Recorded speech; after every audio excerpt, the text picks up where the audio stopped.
and welcome to Nationwide on the network service of the NTA. I am Lydia Odije Ochi with the news. Happy New Year. We'll start on a diplomatic note as the federal government says there is no imminent diplomatic row between Nigeria and Ghana, as been speculated by a section of the media. In a statement, spokesperson, Ministry of Foreign Affairs, Ferdinand Nwoye, explained that the speculation was orchestrated by the social media about a property which Nigerian officials use for diplomatic mission, alleged to have violated Ghana's law, saying is absolutely untrue. The ministry further clarifies that the property has been used by Nigeria's government since 1957 and that the federal government is renewing the lease agreement. The managing director of the Nigeria Air Railway Corporation, NRC, Fidet Ohiaria, has assured Nigerians of the corporation's commitment to the safety of passengers and trains along the Abuja-Kaduna train service.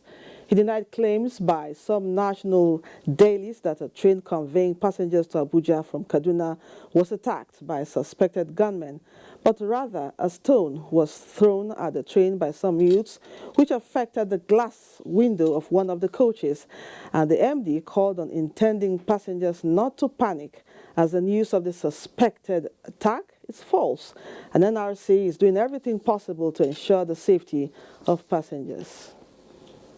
And now to aviation. The Minister of Aviation, Hadi Sirika, says the earlier stipulated deadline for the completion of rehabilitation work at the Akanu Ibiam International Airport, Enugu, is feasible, given the level of work done so far. He was speaking while taking an inspection tour of the airport. Chinenye Wuni has more. Inspecting the level of work done at the runway of the airport in company of some officials of the Federal Airports Authority of Nigeria, FAN, Enugu State Governor, and some members of the State Executive Council and National Assembly, the minister expressed satisfaction with the level of work done so far. He acknowledged the support of the Enugu State Government and the National Assembly towards the project and appealed to users of the airport to be patient as the closure is in the overall interest of the public. And we are satisfied that the contractor is capable and competent enough to deliver this procurement. By our program of work, we will be delivering this runway, God willing, before Easter. Enugu State Governor, represented by his deputy as well as the chairman, House Committee on Aviation, promised continued collaboration and proper oversighting of the work to ensure efficiency. The state will do all we need to do to make this thing work because we know its importance. I also believe that the time or before Easter should also be achieved. Not just about the Enugu, but it's about the southeast and the environs. The rehabilitation work, according to the minister, goes beyond the extension of the runway to include airfield lighting to allow for day and night operations. The minister also noted that, in addition, President Muhammadu Buhari has promised to fund the new international terminal building in Enugu. Chinenye Nwoye, NTA News. Our next set of reports concerns security. The Air Task Force of Operation Lafia Duli has destroyed a Boko Haram terrorist logistics facility at Gujeri in the Sambisa Forest area of Borno State.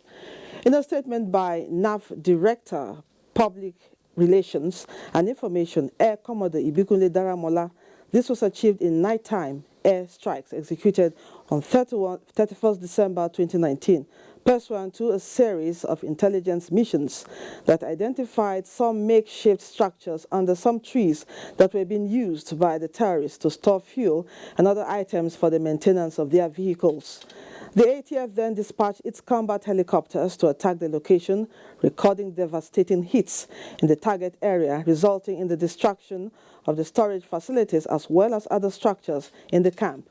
The NAF says it will continue to operate in concert with surface forces to destroy all remnants of the terrorists in the northeast.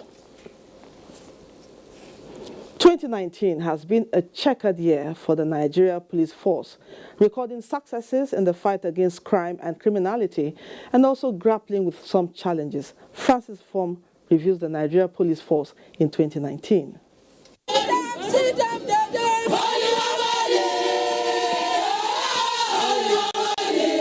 The Nigeria Police Force started the year with Ibrahim Potun Idris as the IGP, but barely a fortnight into the year, Mohammed Adamu took over on the 16th of January 2019.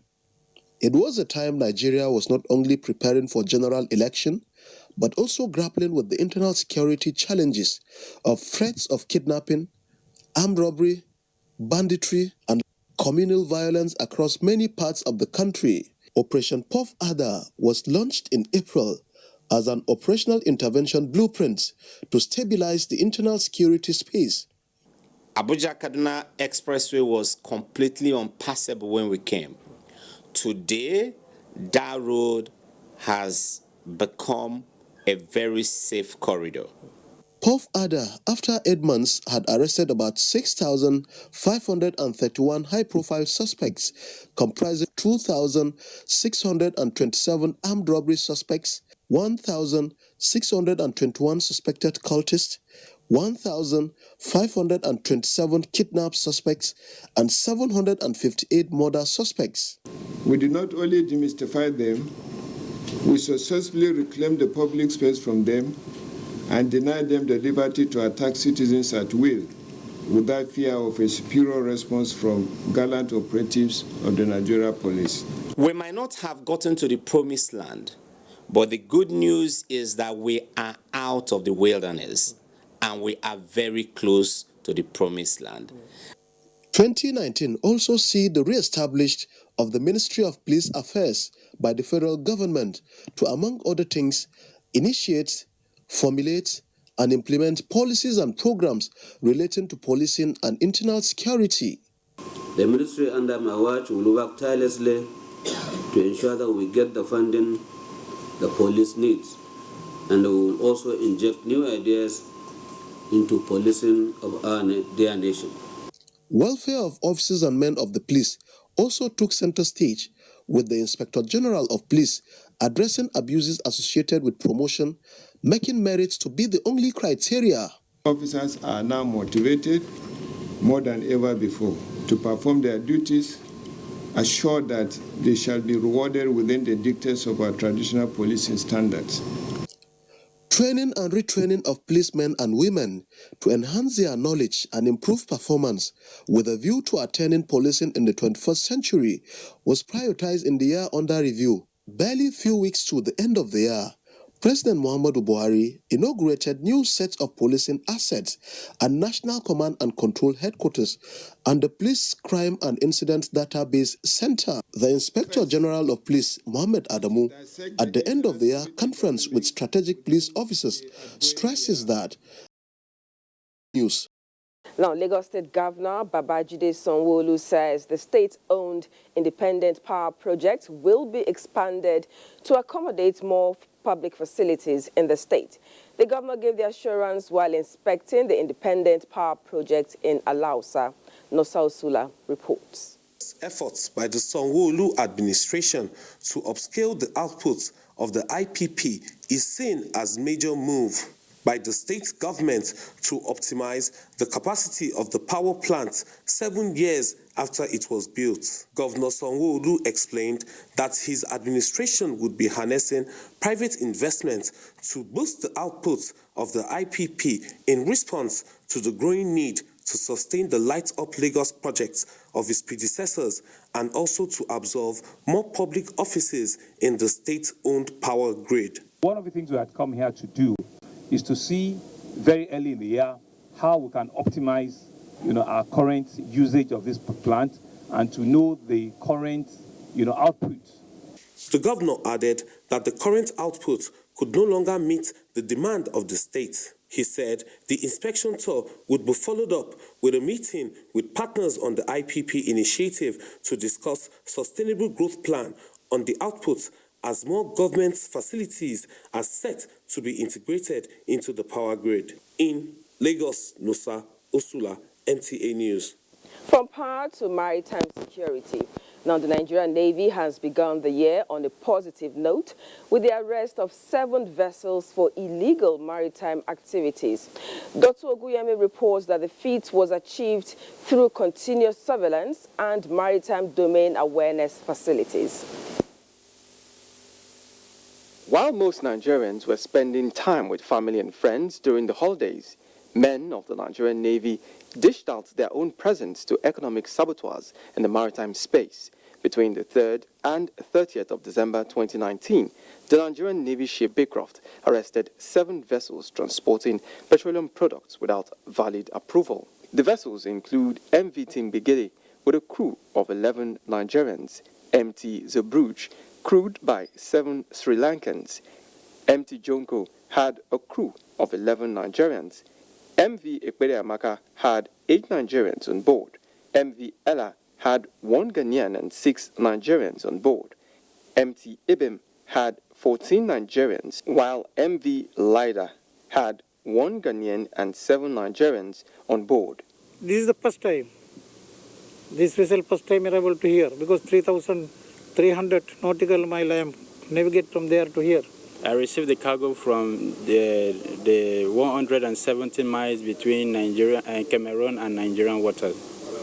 After receiving the cargo, I was going to Lomé. The base also in 2019 conducted several raids on the Atlas Cove, where a cumulative of over 300,000 jerrycans allegedly used for siphoning petrol were recovered. If the vandals had been successful in their operation, the cost of the stolen PMS will have amounted to about 906,250,000 naira. This has prevented a huge loss of petroleum product to the nation. The vessels and suspects arrested are in the process of being handed over to the Economic and Financial Crimes Commission for prosecution in Lagos. Dotun Okunyemi, NTA News. That's a contribution from Lagos. Nationwide continues after the break. Stay with us. They swore an oath to serve our fatherland and defend the people. They traded their freedom, comfortable homes, and mortgaged their lives on the battleground for our unity and peaceful living.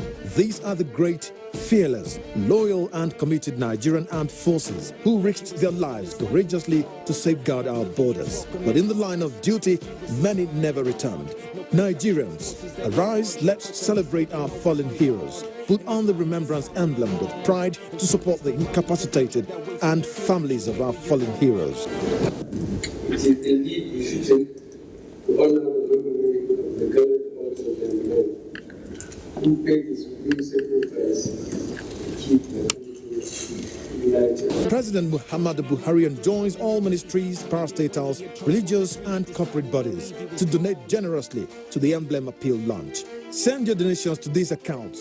Account name, Emblem Appeal Launch. Account number 393-200-7526. EcoBank Nigeria PLC. Ha! Not so fast. Look, I'm tired. I want to check out of this country for greener pastures. Just calm down for a moment. Please sit down. Do you have a job where you're going to? No, but someone is arranging, Listen, Aliko. Checking out of this country without proper planning means one thing.